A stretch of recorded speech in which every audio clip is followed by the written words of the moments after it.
de estos mismos que ustedes hoy vieron, como dije, parcialmente, pero que pueden tomar en consecuencia de que hay mucho más para analizar. Y dejé para esta etapa, incluso disfrutando del sol del día, la presentación formal de Graciela Blanco, y voy a empezar por allí. Breve, porque es larga. Bueno, en sí, su formación académica es en la Facultad de Psicología de la Universidad de Buenos Aires, licenciada en Psicología, y también tiene un posgrado en Psicología Analítica de Carl Jung en la Universidad Complutense de Madrid. Bien. Por otro lado, ella es miembro de número del Instituto Histórico Municipal de San Isidro, miembro de número de la Asociación de Historiadores del Fondo de la Legua, miembro de la Red Argentina de Cementerios Patrimoniales y de la Red Iberoamericana de Evaluación y Gestión de Cementerios Patrimoniales. Estás muy cerca del... Ahí va. Y por otro lado, ha publicado, bueno, guía de turismo en San Isidro, en el cementerio mismo de San Isidro, del Centro de Guías de Turismo de San Isidro. Los libros y artículos publicados, uno que para nosotros es muy importante, con la arquitecta Laura De Carli, que ya ha fallecido, que es un análisis de los símbolos de la Jefatura de Policía de Paysandú. Y ese trabajo realmente fue un inicio, en el 2010, que nos conociéramos en Paysandú, y luego ha seguido trabajando sobre el Palacio de la Memoria, un libro que es un estudio simbólico de toda la ornamentación que tiene la residencia de Urquiza en Entre Ríos, lo cual es todo el trabajo de investigación llega a un discurso escrito de que Urquiza, ¿qué quería decir con esa simbología? Es realmente un relato escrito, no es solo simbología. Se puede traducir, digamos así, interpretar a un relato escrito. Bueno, hizo un trabajo sobre la fuente de la Plaza Matriz de Montevideo en el año 2019. Le llamó Los Niños Divinos por los elementos que encontramos allí. Y ha participado de la primera guía de cementerios de la República Argentina del año pasado con María Laje. Es un proceso que ya tiene un libro notable de un gran trabajo profundo. Y lo que está aquí, que es una guía de visitantes de Jorge Caudi al cementerio de Recoleta. Es una guía de 1955, la primera que se hace del cementerio de Recoleta, y tanto Graciela como María Laje, que es otra compañera, y Susana Gesualdi han reeditado este libro, en el cual se puede decir que es la primera vez que alguien aspiraba a que el patrimonio funerario fuera considerado como un bien no solo artístico, sino como un bien educativo. Es decir, es un cuadernillo pequeño en realidad, 16 páginas, 18 páginas.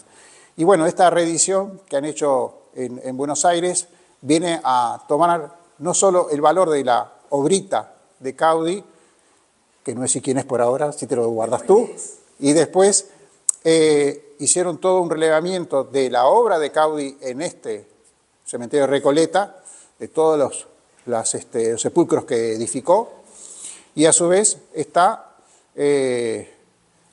la posibilidad de interpretar eso contemporáneamente cuando alguien hace tantos años decía que era necesario trabajar sobre los cementerios como un área que no le hablaban de patrimonio, como un área cultural, un área donde se expresaba muchísimo más que lo que él mismo construía como escultor o como constructor. Y bien, yo decía que fuera breve, ¿no? Si digo las actividades que ha hecho, ya está, ¿no? Para ti ya está. Bueno, entonces yo me encargo de pasarte las diapositivas y comenzamos con esta tumba de las chicas. La tumba de las chicas está en el cementerio central de San Isidro. Entonces, para contarles esto, pensé que bueno, que lo mejor era ubicarlos. Yo te lo paso. ¿Vos lo pasás? Sí, te lo paso.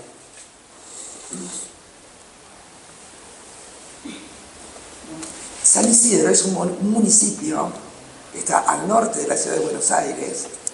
Es un viaje en tren de 40 minutos de centro a San Isidro y tiene 5 localidades.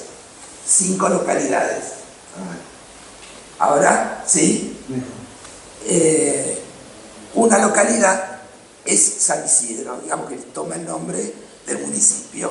Las otras son Acasuso, Martínez, Bulón y Villa de Lina. Dentro de la ciudad, de esta parte, localidad San Isidro, es donde se encuentra el cementerio central. El primer cementerio había estado, como la mayoría de todos los cementerios, junto a la parroquia, junto a la iglesia. En esta otra foto, ¿sí? Esta es la catedral de San Isidro. Antes de existir esa catedral, este edificio es de 1898, se terminó de construir. Con anterioridad había una iglesia de material, con anterioridad un ranchito, y es como el centro fundacional de San Isidro. Y allí es donde estuvo el primer cementerio. Para el año 1855, se funda el cementerio municipal, que hoy es el cementerio central, y que quedó dentro de la trama urbana de San Isidro. Seguimos. El cementerio es un cementerio, vamos, amable para hacer recorrido, porque espacialmente tiene una superficie de una cuadra, es una cuadra y media, es una manzana y media, pequeño, y como ve, está en medio bien de la ciudad, y el entorno es está sobre una calle empedrada, una calle también con barcitos, y toda la manzana está recorrida, rodeada con árboles de tilo, que ya para esta época empiezan a llenarse de flores y de dar un perfume encantador a todo ese lugar, porque dentro del cementerio lamentablemente no quedó espacio para árboles ni para plantas. Y este es el aspecto. Esto para contarles más o menos cómo es nuestro cementerio central de San Isidro. Y aquí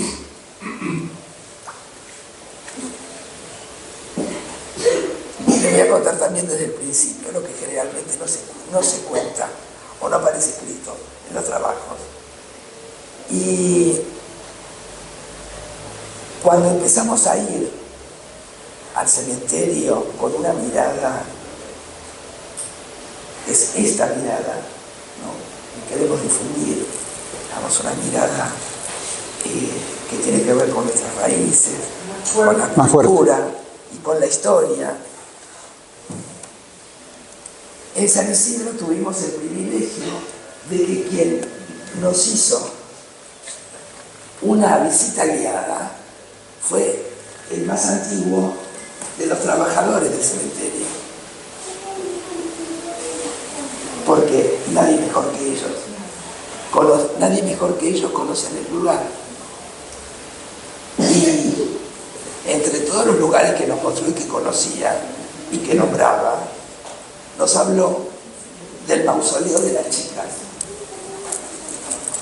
Yo les debo contar, yo vivo en San Isidro desde mi infancia, estuve siempre viviendo en San Isidro y jamás había escuchado esta historia, la historia de las chicas que les voy a contar.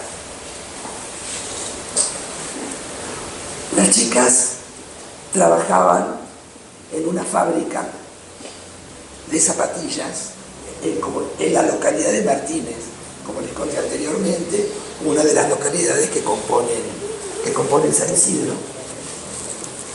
Estamos hablando de la década, como el año del Libertador, 1950, digamos, una época donde ese barrio de Martínez era un barrio de trabajadores, de lugar con pequeños talleres, pequeños comercios, Y esta fábrica de zapatillas se estaba preparando para un pedido importante, de manera que, bueno, que todos los empleados, ese sábado 26 de agosto, a la mañana, habían ido todos a trabajar. Las chicas trabajaban cosiendo a la lona y empaquetando las zapatillas, embalándolas en el piso superior, es decir, en el primer piso, al que accedían por una escalera. Junto a esa escalera, ese día, había un tanque con 100 litros de solvente y goma. No quedó muy claro cómo fue que sucedió, pero una chispa incendió el tanque, las llamaradas se elevaron hacia la escalera, de manera que no podían salir por ahí. Tomaron el ambiente donde estaban trabajando, imagínense, embalaban las zapatillas, tela, goma, cartón, pisos de madera. En poco tiempo eso se desplomó, se derrumbó, se vino abajo, las chicas no se pudieron escapar. En la foto anterior, se puede ver la fábrica. Esas eran las ventanas donde de ninguna manera podían salir. Entonces se fueron yendo hacia atrás, agolpándose todas en una parte de la habitación. Murieron abrazadas y abrazadas. En esta foto, que es tremenda porque las chicas eran vecinas y amigas, estamos hablando de un barrio. Entonces, incluso en el expediente, donde están las direcciones de las familias, y las direcciones son todas son 5 cuadras a la redonda de la fábrica.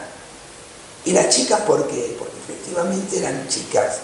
La menor tenía 12 años y la más grande 20, 22 años, todas solteras. Murieron carbonizadas. Fueron veladas, ahora sí lo podemos ir pasando, fue un hecho que salió en todas las portadas de los diarios, y que no hay memoria de un evento tan infausto en San Isidro, y yo no sé si en la provincia de Buenos Aires, y yo no sé si en la Argentina, si volvió a ocurrir o ocurrió un hecho semejante.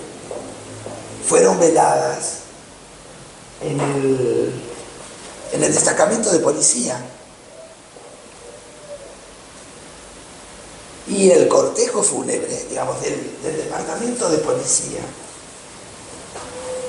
de San Isidro, que está en la localidad de Acasuso, hasta el cementerio, debe haber más o menos 20 cuadras.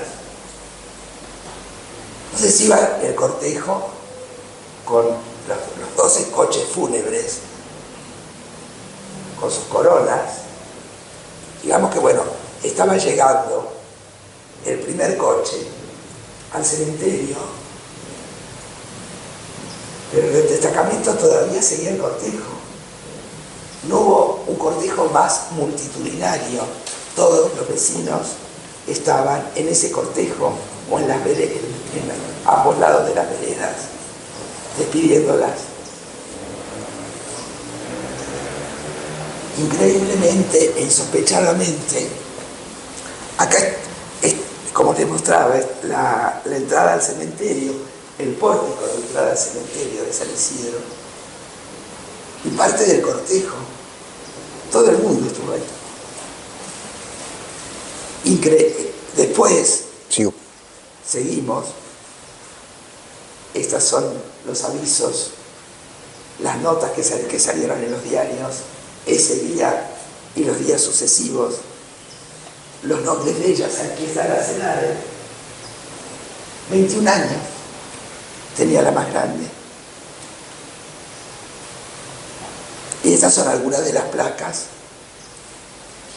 que tienen como ofrenda y recuerdo de memoria las chicas, más de 20 placas. Y una ordenanza del Consejo Deliberante al año determinó que el espacio donde las chicas están enterradas y que trágicamente, claro, están enterradas todas juntas porque eran irreconocibles, no se podían identificar en aquel momento unas de otras. Entonces hubo un pedido especial para poder enterrarlas juntas y el Consejo Deliberante decidió donar a perpetuidad ese terreno, ese espacio del cementerio para ellas y que allí se construyese un mausoleo, es un mausoleo público municipal, que es responsable la municipalidad de mantenerlo, en verdad es público y municipal, de modo que nos pertenece a todos nosotros, y que fue elevado y construido por suscripción pública. Fueron los vecinos, las familias, que llevaron adelante y eligieron esta construcción que ahora vamos a ver. Bueno, esta es la parte curiosa de cómo fue la historia, porque ya les contaba que supimos de este lugar porque nos guió hasta él un empleado del cementerio. Si yo les digo que está en esta foto, no, es como que no se ve, estaba señalado por una flecha. Porque si entramos a ese sector del cementerio y miramos alrededor, fácilmente se nos pasa por alto. A ver en la siguiente. Ahí nos vamos acercando. En la próxima lo vamos a ver. Entonces es como una enorme sorpresa de algo que parece invisible. Cuando estamos frente a él, estamos frente a este ángel, que es un ángel de tamaño natural, bellísimo, femenino. Estamos con una vincha y flores de azucena por costados, que está ofreciendo una rosa a las chicas. Una rosa que tiene el tallo partido, como les mostré en el monumento de Pelistri, que hay una planta de azucenas con las flores que están hermosas, florecientes y rozagantes, y una que tiene el tallo partido. Y la gran pregunta, además de que, como decía, notablemente, casi por 30 años, ese monumento de las chicas estuvo olvidado y abandonado y no visto. La última placa que había colocado la municipalidad era de la década del 80, de los años 80. Y después se invisibilizó tanto como sucede, y lo ven en las fotos, que casi que es invisible y que hay que saber buscarlo y ubicarlo, como hizo ese empleado que nos dio, para verlo. Entonces iba averiguando y tratando de indagar la historia, parte de los diarios que se decía.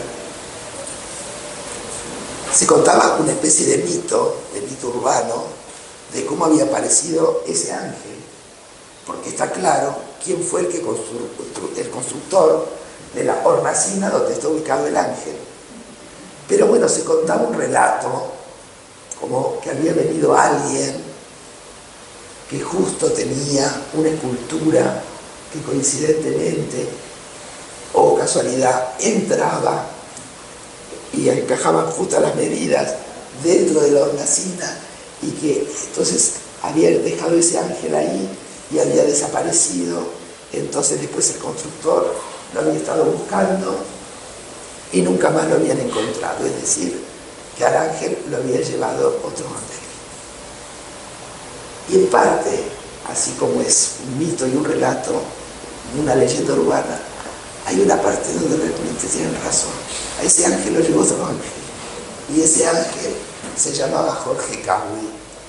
En una revista parroquial que se encuentra en el archivo histórico de San Isidro, y gracias a su bibliotecario, siempre atento, bueno, encontró un artículo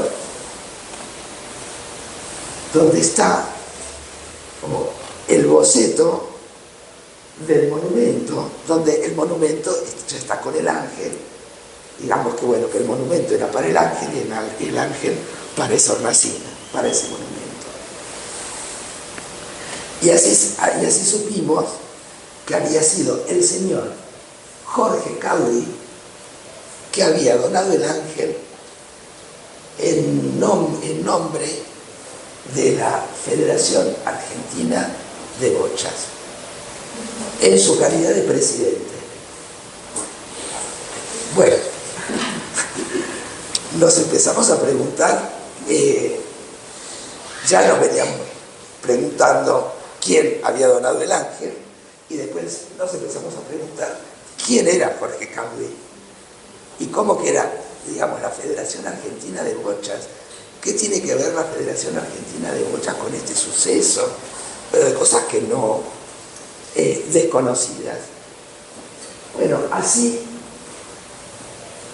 como impulsor del juego de bochas de manera a nivel profesional, que encontramos este libro, en el libro, esta foto, que muy gentilmente el autor del libro, Ulises Pastor Barrera, nos facilita, interesantísimo, porque todo lo que sabía de Caudy era que jugaba las bochas y que había impulsado el juego a nivel profesional. Pero ¿con qué nos encontramos también? Gracias a la gestión del arquitecto Montemuño, encontramos, lo gestionó, el certificado de nacimiento. Jorge Caudy nació en Montevideo. Su familia, sus padres, que vivían en Montevideo, que estuve buscando a ver si encontraba, porque está la dirección. La calle es la calle Ciudadela número 23, ¿no? Sí. Lo estuve buscando en el Google Maps, pero no encontré ese número en la calle Ciudadela. No sé qué es lo que pasó. Una reforma en la ciudad, sí, tiene que haber habido. Sí, sí. Una numeración de fines del siglo XVIII, principios del siglo XIX, fines del siglo XIX, principios del siglo XX. Sí. La única manera, si uno supiese dónde está alguna casa, es rastrear hacia atrás los padrones y se averiguan los números. Pero es una tarea artesanal. Bueno, en Google Maps no lo va a encontrar. No lo voy a encontrar jamás. He pasado por ese calvario. Ah, ¿Dónde bueno. está la Plaza Independencia, no? Ciudadela, está de la puerta de la Ciudadela, claramente. Dale continuidad. Sería por el número, si es 27, sería, me parece más hacia el lado del puerto. Hacia el lado del Bueno, de hecho, la familia, el padre, era marino. Seguramente el abuelo de Caudy también. Venían de Grecia, eran griegos. Tal vez también por este origen griego, el apellido está escrito de dos maneras diferentes, con C y con K. Y lo atribuimos al hecho de que, bueno, de que la K en griego se pronuncia como C. Y así es que tenemos su fecha de nacimiento con el certificado y el obituario, donde nos dice la fecha en que murió. Y ahí supimos que estuvo casado. No hay datos de si tuvo descendencia, si hubo hijos, allí no están. Las firmas de los testigos pueden dar algo de luz porque los testigos podían ser eventualmente vecinos. En la firma de los testigos está aquí abajo. Sí, como para localizar. Es todo En el artesanal. trabajo artesanal, Es todo los artesanal. vecinos ayudan. Esta foto es la foto del cementerio de la Recoleta de Buenos Aires. Porque entre todos los datos respecto de Jorge Caudi, como ya adelantó Montemuño, fue un empresario que durante más de 40 años construyó bóvedas para el cementerio de Recoleta y seguramente para otro cementerio. Es posible que haya obra de él tanto en Chacarita como seguramente quizás encontremos alguna aquí en el Uruguay. En esos 50 años, 40 que él trabajó, su obra, parte de las bóvedas que construyó, que ya la van a ver, la obra que nos pareció extraordinaria y desconocida es esto que él hizo con una inteligencia, una sensibilidad. Por eso decía, como otro ángel, hablando del valor histórico, patrimonial, pedagógico de los cementerios, en particular donde trabajaba él, que era el cementerio de la Recoleta. Entonces decidió escribir una guía para visitantes, la primera guía de visitantes del cementerio de la Recoleta. Estas son sus obras que construyó incluso algunas con arquitectos muy destacados de Buenos Aires, como los hermanos Dumas, el padre y el tío del gato Dumas, el chef, o también los hermanos Gilardone. Estas bóvedas de unos materiales excelentes, ubicadas algunas en lugares de privilegio, en la Recoleta, en esquinas o en algunas calles principales, muestran la trayectoria de él, porque como ven, las firmas van cambiando a lo largo de los años. Algunas están talladas, otras aplicadas en metal, como que de acuerdo a la época se van modernizando o modificando. Entonces, como les contaba, esta obra que él escribió son 18 páginas, hablando de la importancia y de todo lo que hay para ver y conocer en un cementerio. Entonces, después de escribirla, que lo escribió a máquina, las 18 páginas, las hizo mimeografiar, lo cual hizo las copias.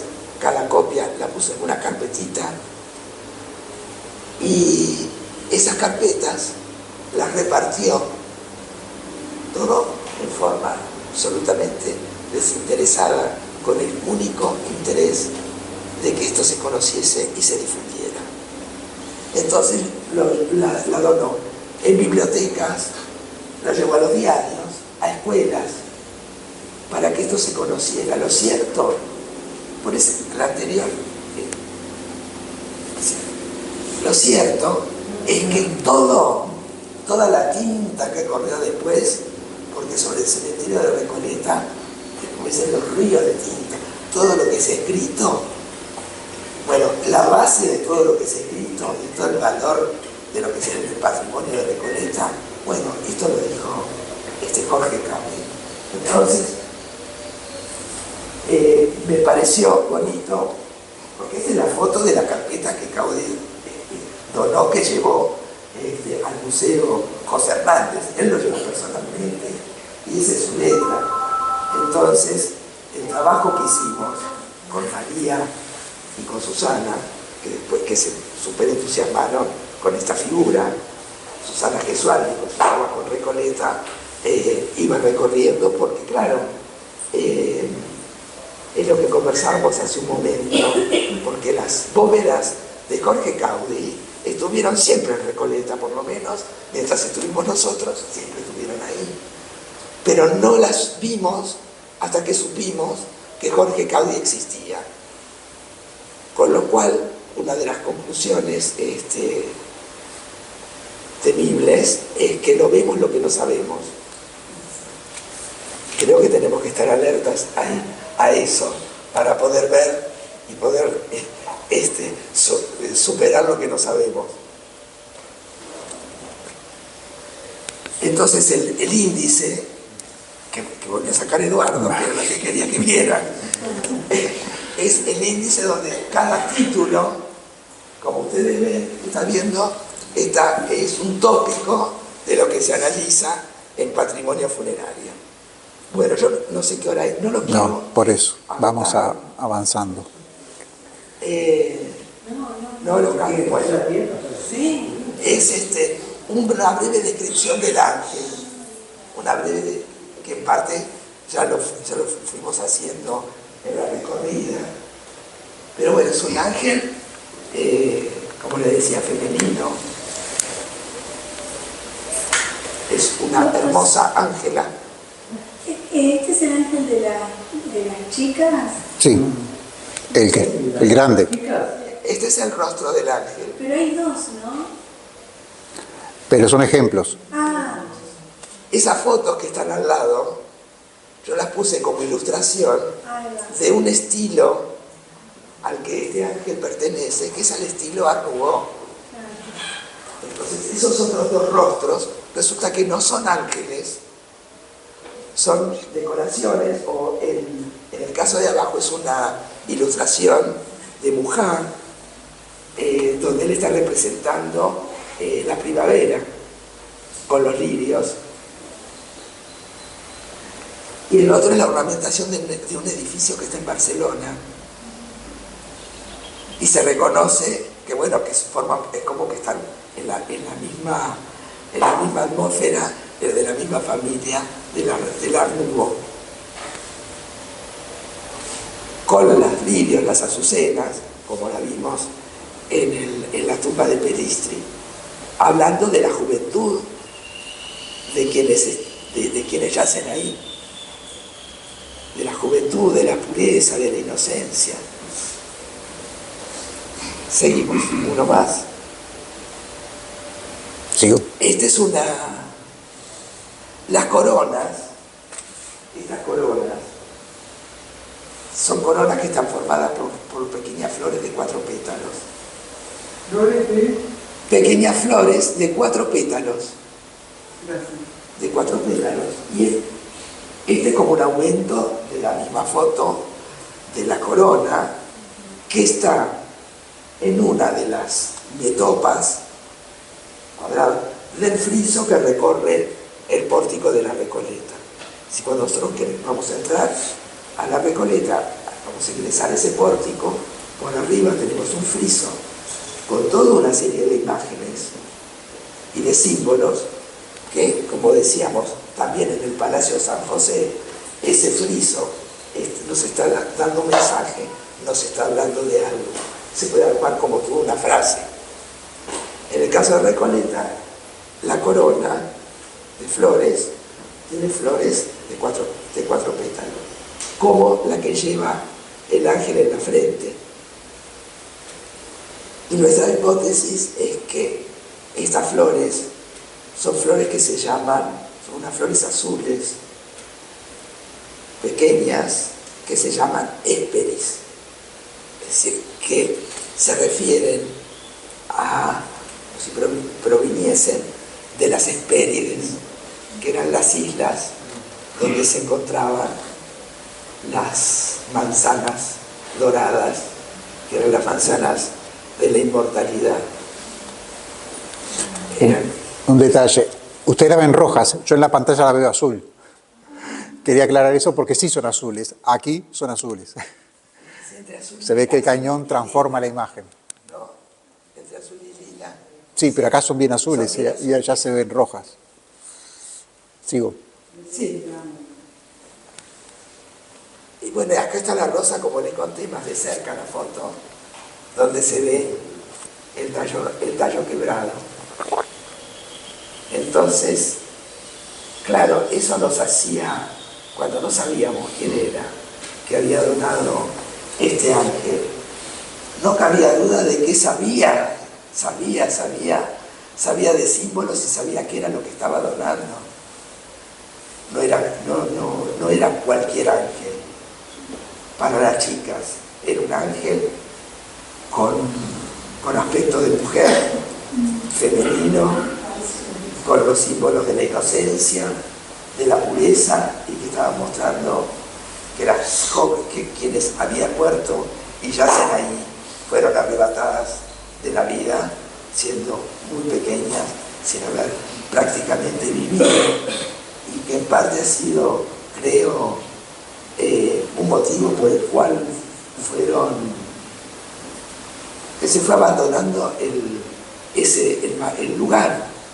Digamos, cuando llegamos había flores antiguas, porque no había sido visitada por años, y parte de la explicación es que no tuvieron descendencia, eran solteras, no tenían hijos, eran las chicas.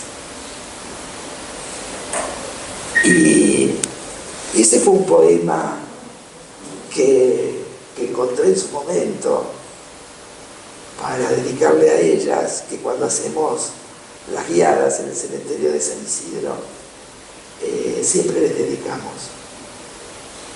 Pero, ¿lo querés leer, Eduardo? Bueno. Por favor. No plantes rosas en mi cabeza, ni sombríos cipreses. Sé la hierba verde sobre mí, con rocíos y gotas mójame. Y si te marchitas, recuerda, y si te marchitas, olvida. Cristina Rossetti, 1830,